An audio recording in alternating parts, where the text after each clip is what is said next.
Hi guys, Steve here from PS3 Spares.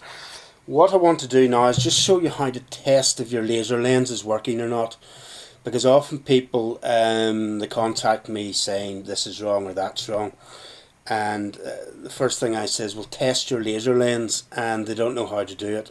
So I'm just going to make a wee video here to show you how to go about setting up the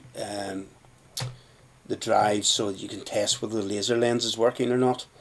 And then just another tip while I remember it is that I often get people trying to buy motors off the website, these spinning motors, and say that their motor's not turning and they assume that it's failed.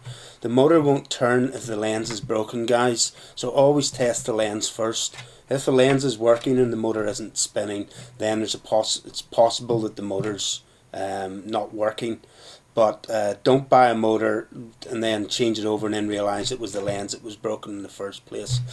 So just to show you how to test this lens, obviously make sure that the console's switched off at the mains, etc. first before you work on it. Open it up, and I've showed how to get to this stage in quite a few other videos. So once you get to this stage, basically we've lifted the lid off the thing here. And there's another tip before I go any further. Keep your base plate on in the 410, because there's a spring there, that spring. Whenever there's an arm that runs underneath this, and if you don't keep the base plate on, the arm catches on this and it throws your whole, it messes up your mechanism. The drive will jump and the mechanism will fail, because the arm underneath will jump out of the connections here, and then you're in all sorts of trouble. I've done it time and time again. I'm in a hurry trying to do a repair. I keep forgetting to put that on, and then the arm catches on this, and then I'm in all sorts of trouble. So keep your base plate on. So just remove this guide mechanism. And then what you need to do is you need to set the drive up in such a way that it would be had a disc been brought into it and the mechanism would run. So in order to do that, you need to remove the two screws that hold down the motor. And the reason for doing that is so that you can just gently lift the motor up out of the way, so you can remove this cog here.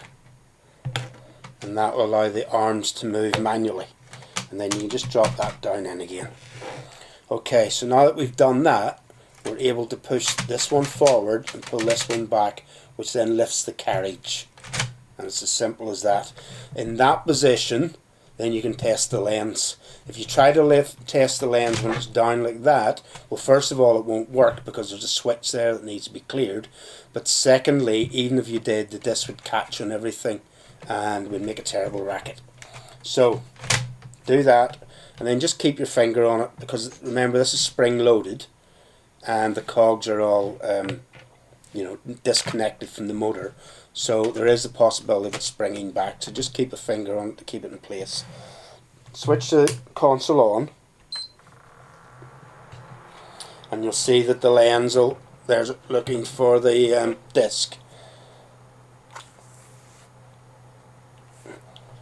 Now that's not an indication that the lens is working, by the way, because I've saw broken lenses do that as well.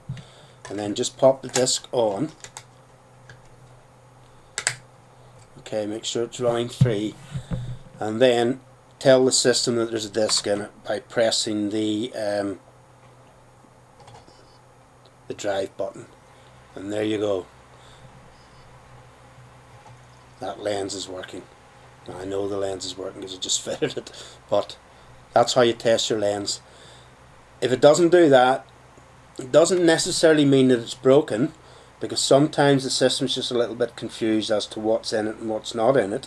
So just keep trying it. For example, sometimes there's two switches over here.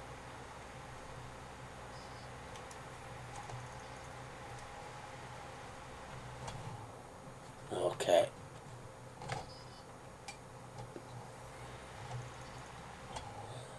Okay, hopefully that's helped you, and then I'll just show you how to put that back together again. Just drop it back down, actually switch the system off. Now you should do this the right way. This is just a test machine, so obviously I'm a bit rough with it. Pick the motor back up.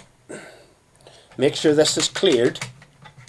And by the way, this is also how, if your mechanism, if you have a disc stuck, you'll have to do this. If your disc gets stuck inside the mechanism, either because you've had a power failure or you've had a yellow light of death or whatever, and this is stuck open, well, this is how you reset it. But there's a video on how to do that. Put that cog back in. Drop the motor down in.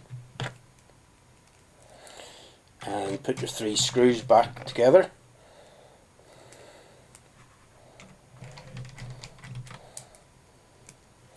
And by now most of you will have got it and you'll be away. And then this guide mechanism just pops on in the 410, just like that, and then just drop the lid back on and pop that back in, put your top on, and away you go. Okay folks, hopefully this has been a little bit informative.